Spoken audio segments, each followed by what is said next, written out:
This journey has been trying, and it does not appear to be over quite yet. These operatives of the Royal Dispatch Company must have been away from Hartvale for long enough to not have heard of the crest. Of course, there is always the possibility they do know who we are, and are being coy about it for some reason that I cannot understand.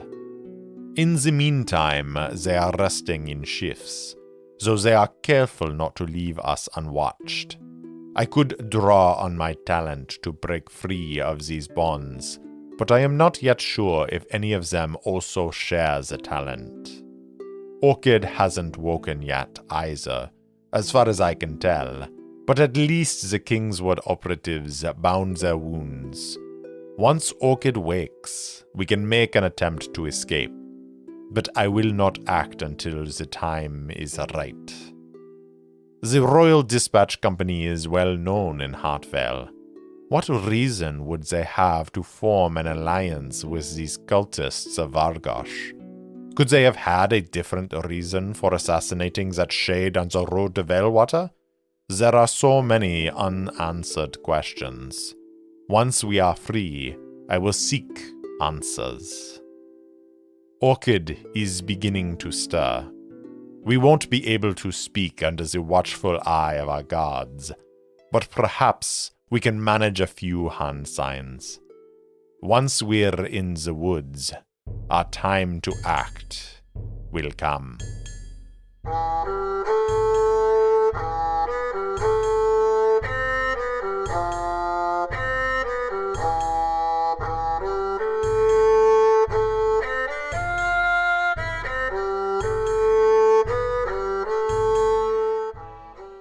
Welcome back for another episode of Errant Adventures. As always, I'm your game master and solo player, Steve Morrison. On this week's episode, Ben does his best to help Arid and Orchid escape from the clutches of the Royal Dispatch Company. Find out what happens on episode 33, On the Run.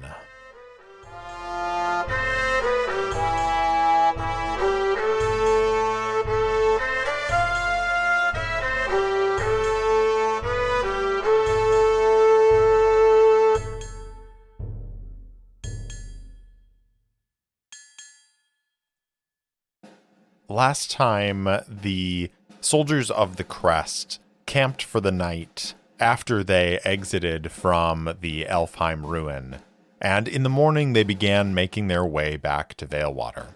As they went, they came across a camp belonging to Wardens of the Vale, and Ben explained their purpose in serving and protecting the Vale from outside threats. Then they came across a cabin that seemed to be vacant and unoccupied. They stayed the night in this cabin and discovered that it seemed to belong to the Royal Dispatch Company. They didn't think anything about it, deciding that since no one was there at the time, they should be able to spend the night and then leave in the morning, continuing their way back. Before they could leave the cabin, they were accosted by a group of Kingsword who were openly hostile towards them, even though they didn't know about the burgeoning conflict between the Crest and the Royal Dispatch Company. No, they were a little bit more put out at the fact that someone would be squatting in their cabin in the middle of the night. Ben managed to sneak out and around to try and get a drop on the Kingsword operatives that were outside of the cabin, while Arid tried to talk their way out. He was partially successful, but the demand that they placed on the Crest soldiers to leave was for Orchid to leave behind their ornately carved axe, Bone Eater. Orchid, of course, refused this, and a battle ensued that did not go well for our Crest soldiers. Orchid was injured and knocked unconscious. Arid surrendered, and Ben escaped into the woods. This was followed by a brief interrogation as Arid attempted to convince Malik, one of the Kingsword operatives, that they were simply trying to get back to Veilwater with the body of this scholar that they had been escorting. But Malik sensed that there was more that Arid was not saying. And so he decided that they were going to take the Crest soldiers that they had captured and deliver them to the Royal Dispatch Company headquarters in Heartvale. That is where we pick up with our heroes. So Ben has been sitting outside, observing the cabin. He does not know if Arid and Orchid are still alive, but there are a couple of these Kingsword operatives that have been keeping an eye on the woods, ensuring that he is unable to sneak up on them. And I think he waits and watches because he knows eventually they're going to come out. And if they come out as a group and they have Arid and Orchid with them, then maybe he can help them escape as they're making their way through the forest. If these Kingsword operatives come out and Arid and Orchid are not with them, well, then Ben has some work to do to gain vengeance. So he is sitting in the woods watching and waiting as the Kingsword operatives inside the cabin are resting. They had pushed through the night to make it to this cabin to rest, and now that they have these prisoners, Malik and Mila decided to take a few hours to allow everyone at least a little bit of sleep and rest before they pushed on with their prisoners to Heartvale. After a few hours, Malik approaches Arid and Orchid, who has started to stir, and he says, "All right, you two. It's time to go. We're heading towards Heartvale now, and you're coming with us." Arid looks up at him and says, "Truly, this is unnecessary. Why are you holding us captive? We are simple mercenaries, and there is no reason for you to keep us." "We'll see what my superiors think of that. In the meantime, I get the sense you're lying to me about something, and I want to know what it is. So until I do, you're not going anywhere." Arid says, "This is very unfortunate, but I understand your plight. I too have superiors that I must report to, and I can tell you that they are going to be very displeased if we keep them waiting any longer. I think your superiors will be disappointed. That's not really my problem, is it? Now get up. Get your friend up." "Ah, yes. Orchid, are you awake?" "Hi, I'm awake. I feel like I've been cut in the stomach." "That wouldn't have happened if you hadn't attacked one of my operatives." "Well, it wouldn't have happened if you hadn't asked for my axe." "And now we have your axe, and you as prisoners. So perhaps that will be a lesson to you in the future, mercenary. Take the good deal when it's offered." Right. We'll see about that." And Malik turns away as he continues their preparations to leave. Orchid looks over at Arid and says, "What's that guy's problem?" Arid smiles a little bit and says, "I was worried that hit on your head was going to remove some of your glibness, but I see that you are, in fact, whole and intact." Orchid says, "I'll take more than a knock on the head for me to lose my sense of humor." "I am glad to hear that." And he gives Orchid a significant look. Now, there is an important question I think we have to ask, which is who has the Claw of Vargosh? because that is going to determine maybe what happens next. I think it is 50-50 on whether or not Arid has it. Arid performed the ritual to dampen and calm the artifact so they could transport it back, but Ben was the one who grabbed it. But would Ben have held on to it, or would he have turned it over to Arid after they escaped from the Alfheim ruin? I think it's 50-50. So I think it's 51 or greater is a yes that Arid has it. 50 or less, Ben has it. 10. Okay, so that means that Ben still has it, which is great, because that means that it is not captured by the Kingsword, because I think they would have a lot more questions if there was this strange glowing artifact that was hanging around. So because like Ben's got that slung in his bag and maybe he's thinking about whether or not he can use that in some way, Arid and Orchid don't have to worry about trying to explain the presence of some sort of evil artifact in their gear. So they start to get up, and Mila, the female Kingsword that initially opened the door on them, comes over and says, "Pick up your friend too. We're bringing him with us as well." Arid and Orchid look down at the body of Silas Wilberforce, and then they exchange a glance and reach down and pick him up. And they begin carrying him out of the cabin. Outside in the woods, Ben is watching. He's been waiting for a few hours now. And suddenly the door opens. Out comes the woman that initially accosted them. Then comes another Kingsword. Then comes Arid, followed by Orchid carrying the body of Silas Wilberforce. And then the other Kingsword comes out.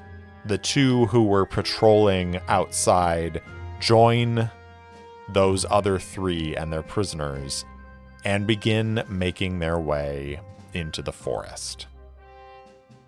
Now, to take care of this, to decide how they can escape from these Kingsword operatives, we are going to use a scene challenge. And that is very much like a regular progress track. I've got 10 boxes of progress, but unlike a standard vow or battle or anything using a progress track, this also comes with a countdown track.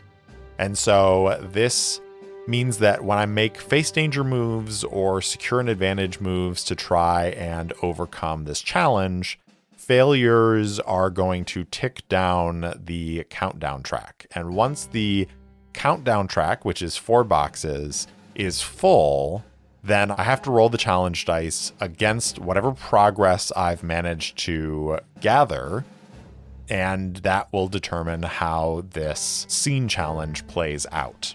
So I've set the scene challenge as Escape the Kingsword Operatives, and I have set it as a formidable challenge because in the rules here it says that a typical challenge is dangerous, but you should make it formidable if you are at a disadvantage. And they are absolutely at a disadvantage here because Ben is weak and tired. Arid and Orchid are weak and tired. They're down to 1 or 2 on health and spirit. Momentum, their supply is at 0. So they are definitely at a disadvantage here. So we are going to engage in this scene challenge, and hopefully we will be able to free Arid and Orchid from these Kingsword operatives. I think if we are unable to do so, then they are going to get taken back to the Kingsword headquarters in Heartvale, and that's going to open up a whole new set of consequences and conflict. They are marching through the forest. I think they're walking along this river that is running through. And Arid and Orchid are carrying the body of the scholar. And I think this was a very deliberate ploy by the Kingsword operatives to make sure that their hands, which are still bound in ropes, are also occupied with carrying this body. So they are making their way through, and we're going to start with Ben as he is following along. He is tracking them as they're moving through the forest, and he's trying to get into an advantageous position where he can either wait for Arid and Orchid to do something and then be ready to leap out, or create some sort of situation where he is able to affect their journey. Because I think he knows that Arid and Orchid are looking for a way to escape. So he either wants to create that, or he wants to be ready for when they make their break for it. So we're going to start off with a face danger, and I'm going to roll plus shadow as Ben is slinking along, watching as they make their progress. And he is looking ahead and slipping through the underbrush, keeping pace with them. There's going to be +3 on this. 7 for the action score, a 6 and a 2 on the challenge dice for a strong hit. So in a scene challenge, when you face danger, a strong hit means that you are going to mark progress. So that is going to be 1 box of progress on our mission here. And Ben gets a momentum off of that because of the successful face danger move. So I think this represents him slinking through the woods. He's keeping pace with them. I don't think we have to wonder if they lose him on their journey. He is shadowing them this whole way through. Now, I think that Arid, as they're walking along, he is going to reach deep within himself. He is going to attempt to tap into his magical talent. And if we look at our assets once again, we have Sighted, which is all about detecting or identifying mystical forces. We have Lightbearer, which is the fire-based magic. And then we have Invoke, which is consuming the mystical essence of your surroundings. And he does still have 3 points on his Invoke as well. So that means that he's going to be able to draw on mystical essences around him and then use those to impact the world. So, because he has some of those still around him, I'm going to go ahead and roll with that. So I think he's drawing on his talent, and he is going to try and create an opportunity for them to escape. And so I think to do that, he is going to roll Secure an Advantage, and we're going to roll +3, which is my essence.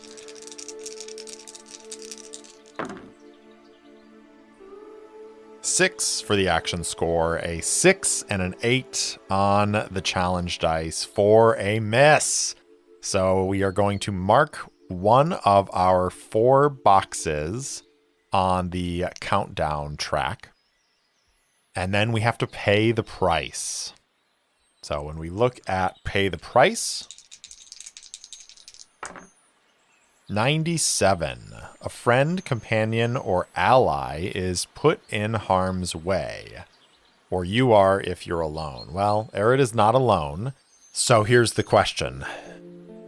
The Kingsword operatives are walking around them, guarding them. And I think Mila is watching Arid. And there's something in his face. There's something in the way that he draws in breath. And she, I think, pulls out a small dagger and taps it on Orchid's shoulder where she's walking.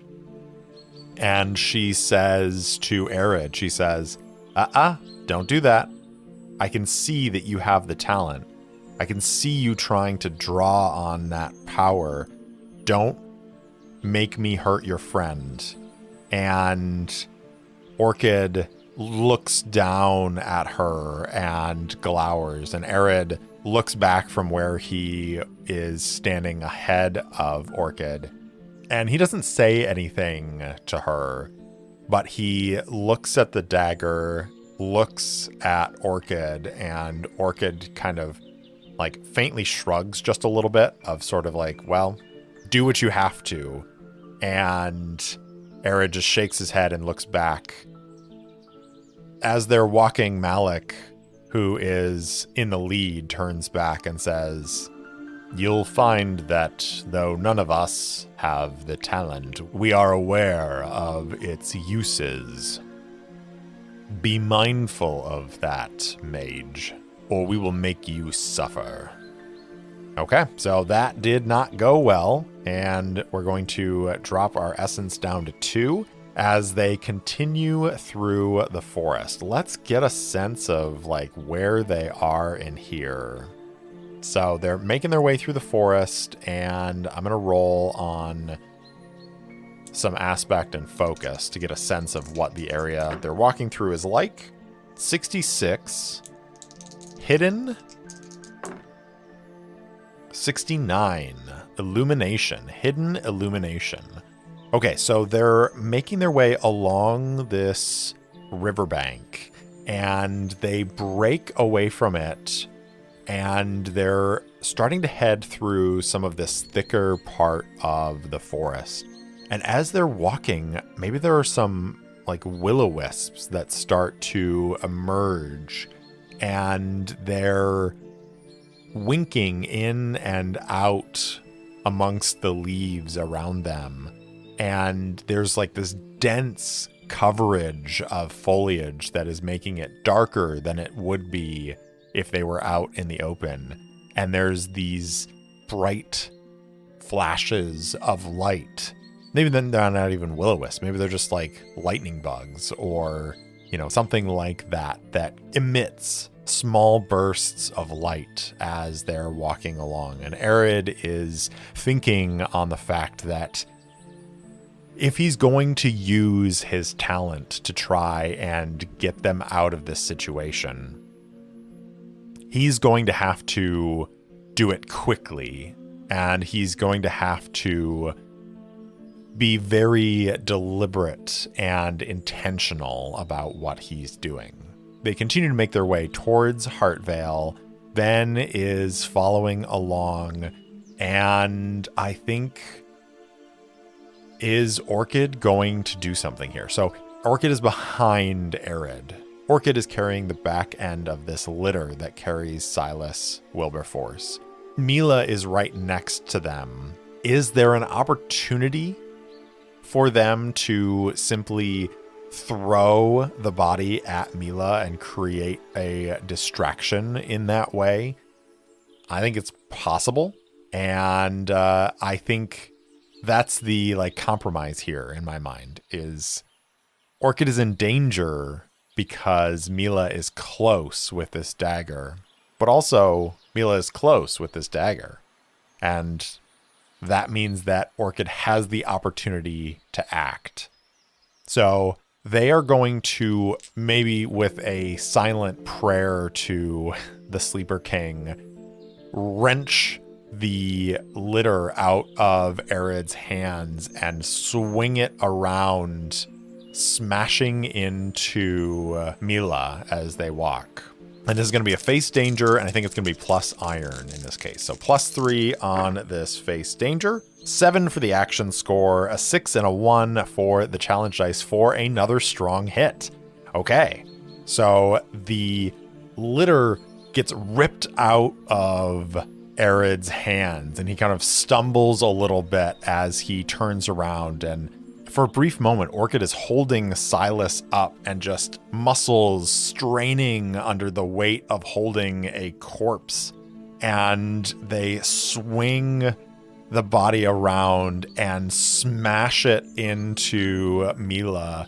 Mila goes crumpling to the ground. A couple of the other Kingsword shout out in surprise, and I think Ben in that moment sees this opportunity and is going to take one of his daggers and flick it in towards one of those Kingsword operatives.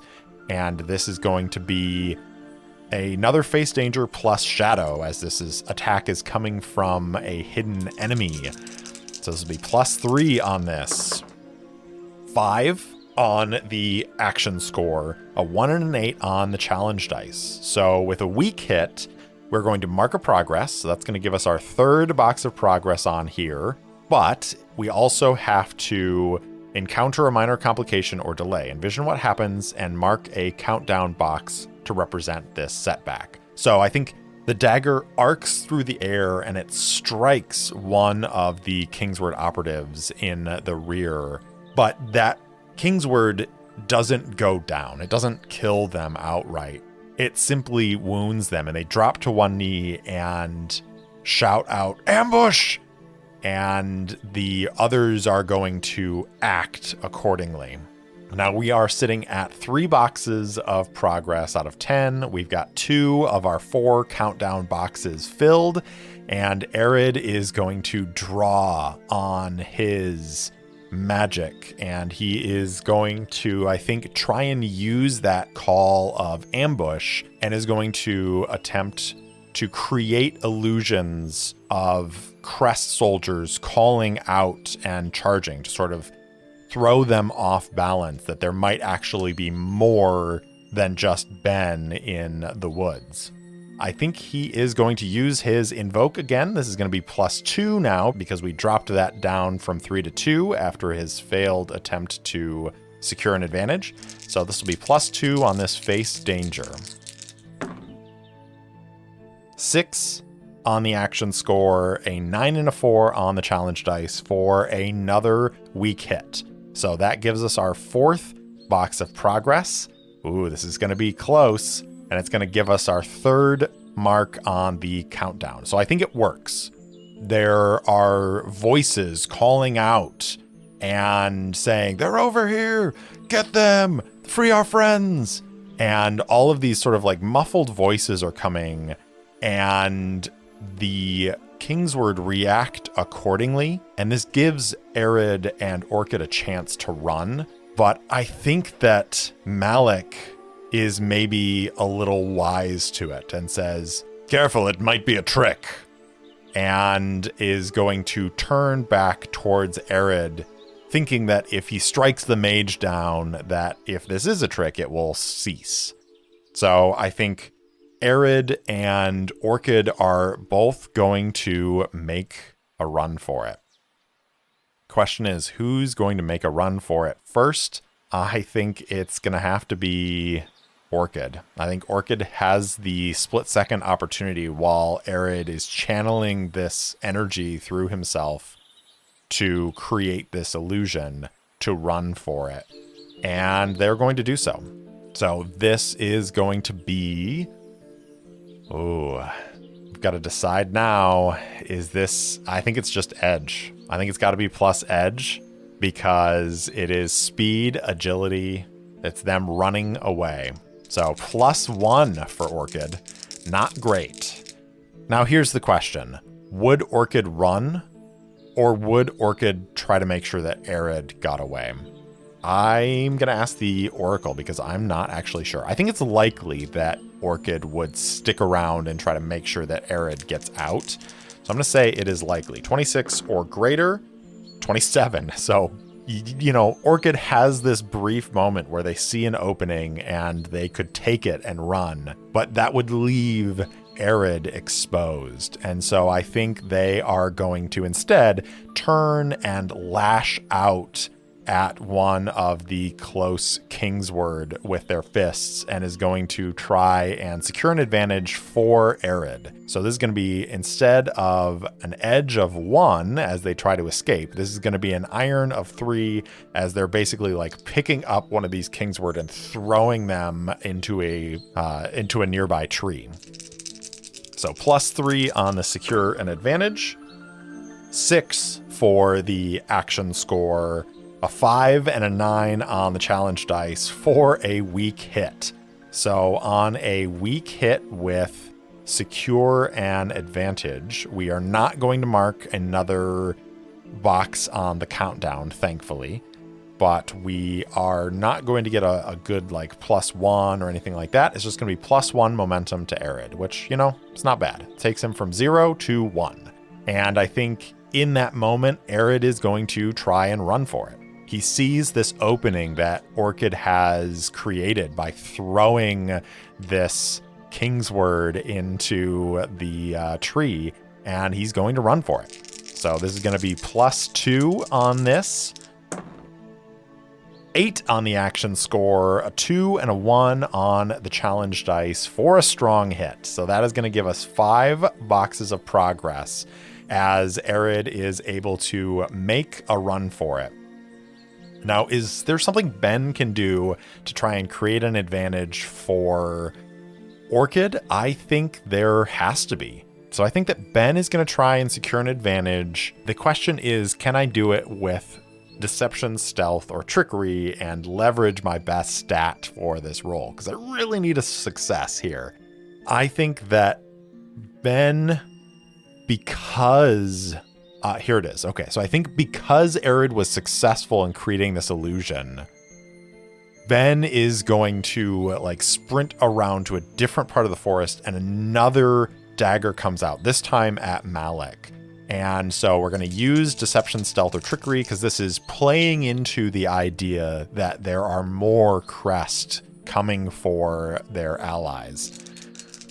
So +3 on the secure an advantage, 8 on the action score, a 1 and a 10 on the challenge dice, which is a weak hit. So that is going to confer 1 momentum to Orchid, but that takes Orchid out of negative momentum and pushes them into just a plain old 0 momentum. So we're not going to cancel out any action die if I roll a 1, but I don't exactly have momentum to burn here. And I was hoping to get a +1 to give to Orchid, but that strong hit eluded me. So I think Orchid now, being alone amongst these Kingsword, there are a couple who are sort of struggling to their feet. Mila has pushed the body of Silas Wilberforce off of her. She is on her feet now, sword drawn. Malik has ducked past this dagger and is peering out into the woods with a bow at the ready to shoot down the first crest that he sees. Orchid's going to try and run for it. And this is going to be face danger, and this is going to be +1 because Orchid is not very fast. So +1 on this roll, 6 on the action score, an 8 and a 10 on the challenge dice, appropriately for a miss. So that is going to fill our countdown track, and I must pay the price. So Orchid's going to pay the price here first, and then we're going to roll our challenge dice versus our 5 boxes of progress on this escape, and we're going to hope for a good hit here. So 51 on our pay the price. It causes a delay or puts you at a disadvantage. What kind of disadvantage would this be? Does Orchid have to leave their axe behind? Or is this the sort of thing where they have to decide if they're going to leave their axe behind or if they're going to go back for their axe? I think that's what it is.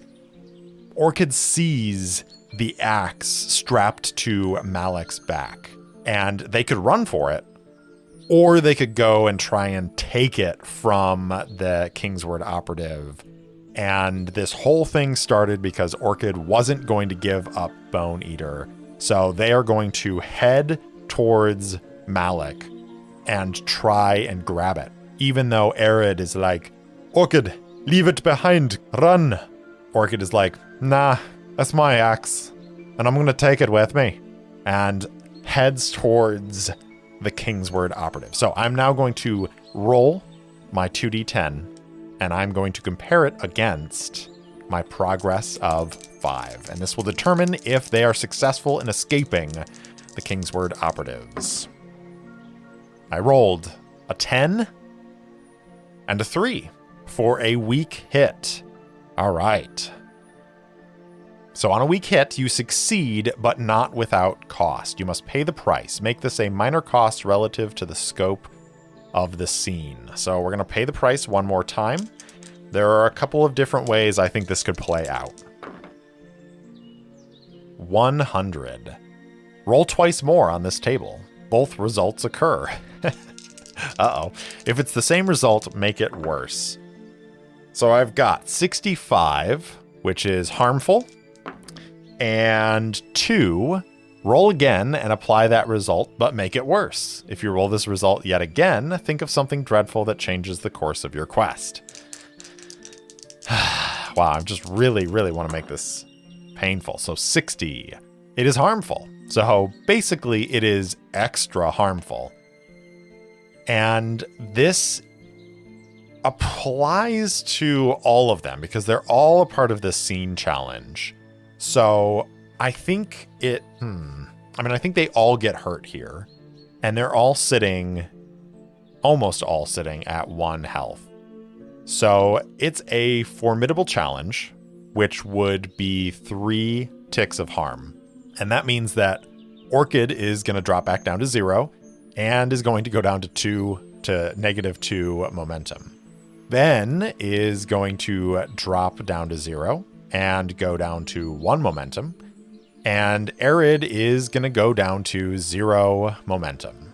And then all 3 of them are going to have to endure harm on this, which could go very poorly for them. So let's go ahead and walk through this. Endure harm. When you face physical damage, suffer minus health, equal to your foe's rank or as appropriate to the situation. If your health is 0, suffer minus momentum equal to any remaining health. Then roll plus health or plus iron, whichever is higher. So this is going to be iron for all of them. Arid's iron is a 1. So we're going to roll 1 on this. Oh, Arid. You are always my favorite. 6 on the action score and 2 10s on the challenge dice for a miss with a complication. So on a miss, also suffer -1 momentum. If you are at 0 health, you must mark wounded or maimed, if currently unmarked, which they are, or roll on the Oracle. The Oracle includes a couple instances of face death. The escape doesn't seem very successful if I roll on the Oracle, but it's certainly more fun to roll on the Oracle. So here we go. For Arid's fate. 75. You are battered, but still standing. Okay, so Arid is not wounded, he's not maimed, and he certainly doesn't have to face death. I'm going to go through all of these endure harms before I narrate the conclusion of this scene, because I think it's gonna be an extended escape. So Ben also has to endure harm. He has an iron of 1 as well.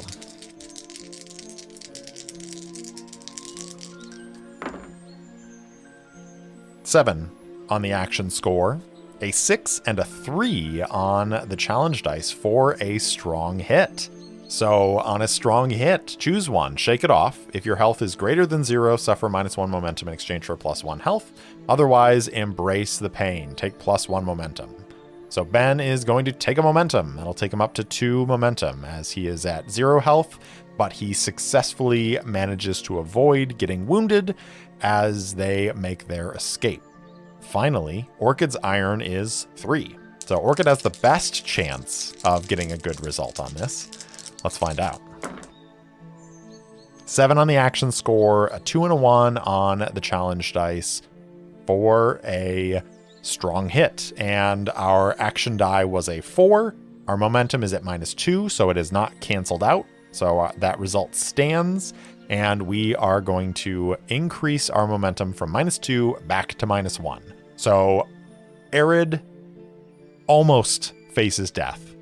Orchid and Ben are able to escape relatively unscathed, though they still take injuries. So what does this look like? Orchid charges forward, and I think Malik catches a glimpse of Ben in the forest. He draws his bow back and unleashes the arrow as Orchid reaches out and grabs the axe on his back. And it jostles him just enough that the arrow goes just barely past Ben.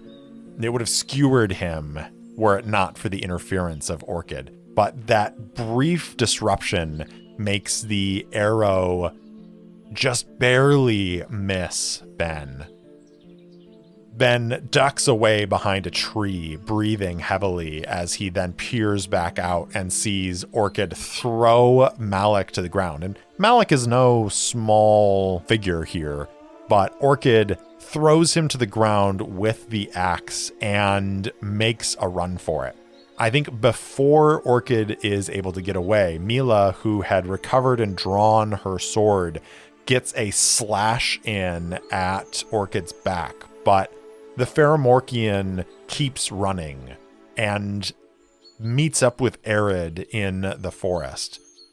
Arid, however, almost is killed because the last Kingsword, who was not thrown into a tree and who was not hit by Ben's first dagger, chased after Arid when he made a run for it and tackled him. And I think a dagger came out and they struggled over it. And the two of them are on the ground, like struggling over this dagger.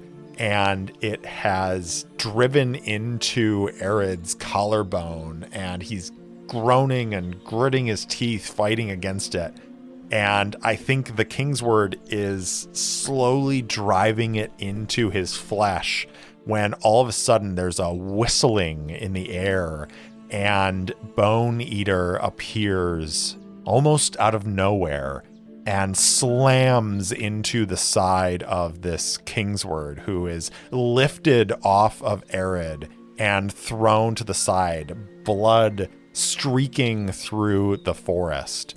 Arid gasps and looks up as Orchid just reaches down and grabs a hold of Arid's clothing and drags him to his feet, and they continue running into the forest. They keep running deeper and deeper into the forest. They reach that river again, and by now Ben has joined them, and they dive into the water. They swim across the river and keep running as they emerge on the other side. And eventually, they escape. They escape from the Kingsword operatives. And they return on their journey back to Veilwater. Now here we go, because the last time we made an Undertake a journey, it went pretty poorly. But I think it's going to be okay this time. So Ben is going to take the lead because they are in the woods. He is from this area. He probably has a better sense of how to find their way to Veilwater now that they have sort of left the beaten track that they were on, making their way back from that ruin. So we're going to roll plus wits as they are making their way back to Veilwater. 5 on the action score. A 9 and a 4 on the challenge dice for a weak hit. So we reach a waypoint and mark progress, but suffer -1 supply. We don't have any supply to lose once again, so that is going to take Ben's momentum from 2 down to 1. We are at 9 boxes of progress, and I think we can reach our destination. But first, we would be remiss if we didn't nab one last waypoint here. 7. Sunken. And 47. Creature. Interesting. Okay, so they continue running through the forest, and then eventually they come to another branching of the river.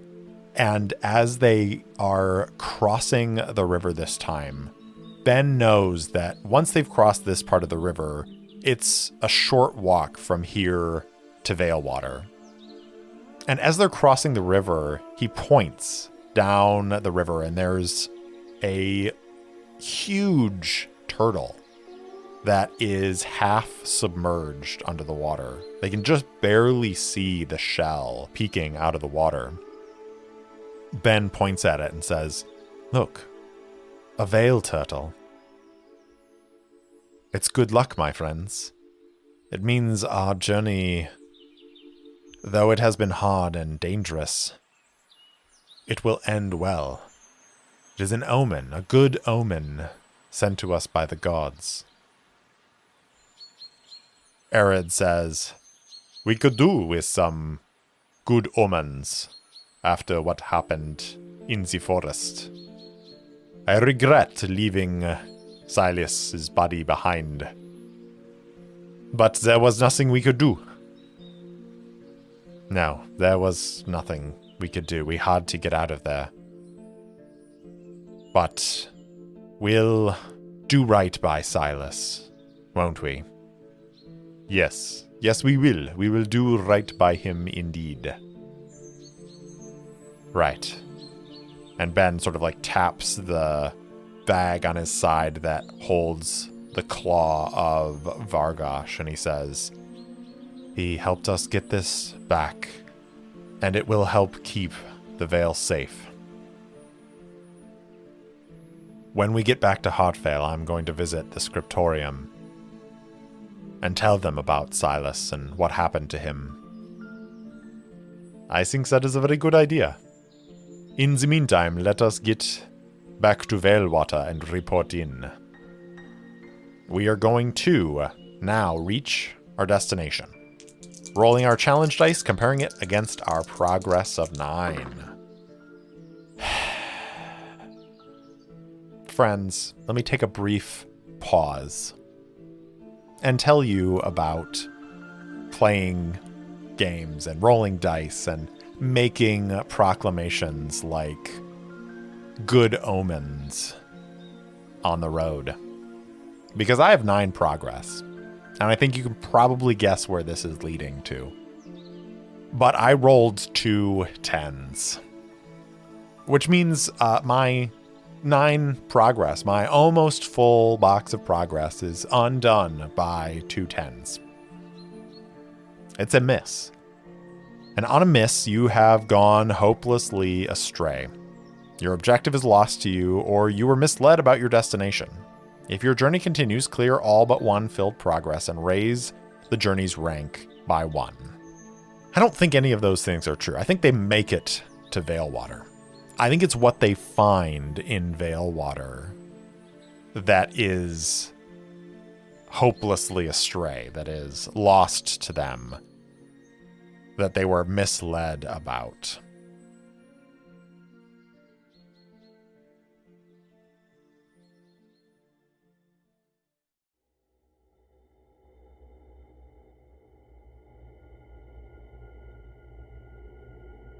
They emerge out of the forest, looking towards Veilwater, and the village is there, waiting for them.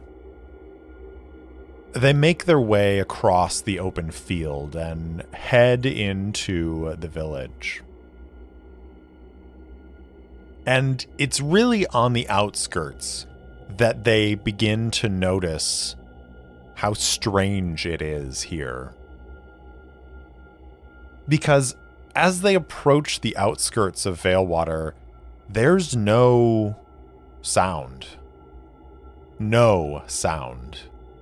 No animals. No people. Nothing.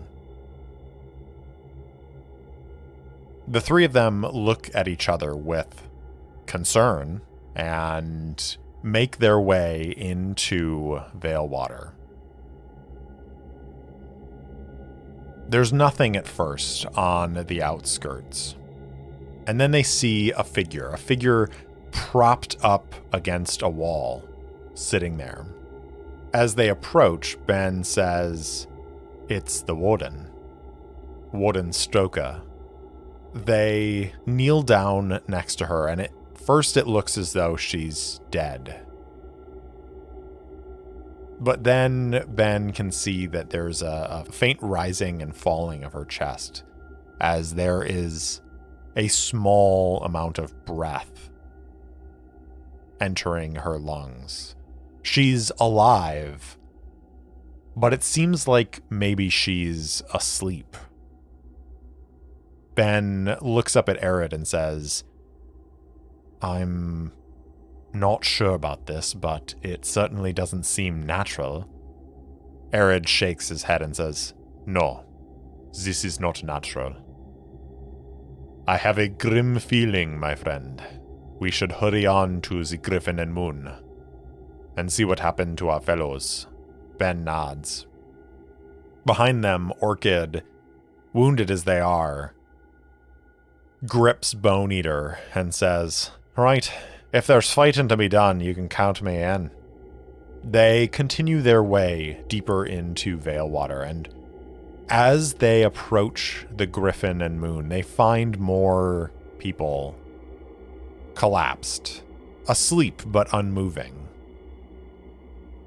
And then as they get closer and closer to the inn, they see that the buildings around them have warped a little bit. Like the wood is stained with a dark color, as if it's warped and been twisted. They come across a few animals, horses outside the Griffin and Moon, and they're decaying, rotting, dead. As they enter the Griffin and Moon, the silence continues. They see bodies. Many bodies. The inn itself is twisted and rotting. Ben looks around and sees the faces of fellow Crest soldiers, twisted and gnarled into strange patterns. Their flesh sloughing off their bones. There are others here too. Citizens of Veilwater, of course, but others bearing the mark of the Royal Dispatch Company. They too are dead, decaying. Arid says, "I sense a presence deep within this inn. We should go investigate." Ben nods, though he's not sure he wants to see what's in the heart of the Griffin and Moon. They make their way to the back doorway. A flight of stairs descend into the darkness. They make their way down and come to a landing. And then there's another flight of stairs, and no longer are they surrounded by the wood frame of the inn, but by dark, loamy earth. They make their way deep, deep beneath the Griffin and Moon. And that's where they find it. They emerge into a chamber. And in that chamber is a sickly green aura that is thrumming with power.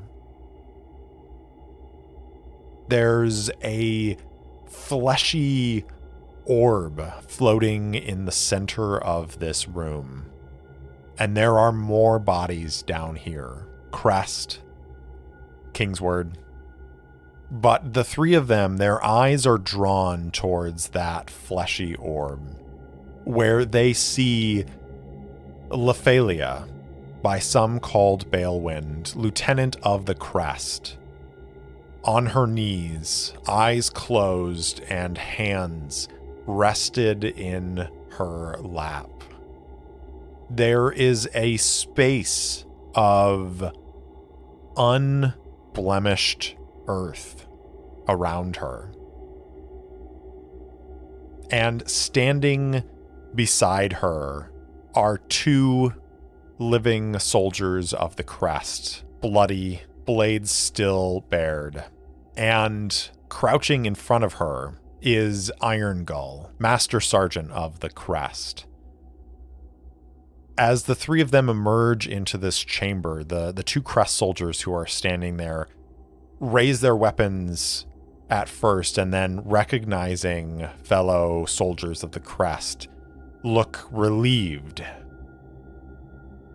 Relieved that others have survived.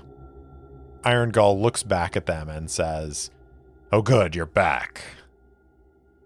As you might have noticed, we've run into a few complications since you've been gone."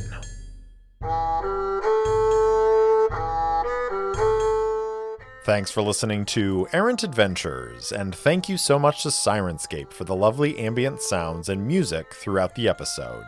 If you enjoyed the show, please tell anyone and everyone in your life about it. And if you want to support the show directly, leave me a review or buy me a coffee at coffee.com/errantadventures. That's ko-fi.com/errantadventures.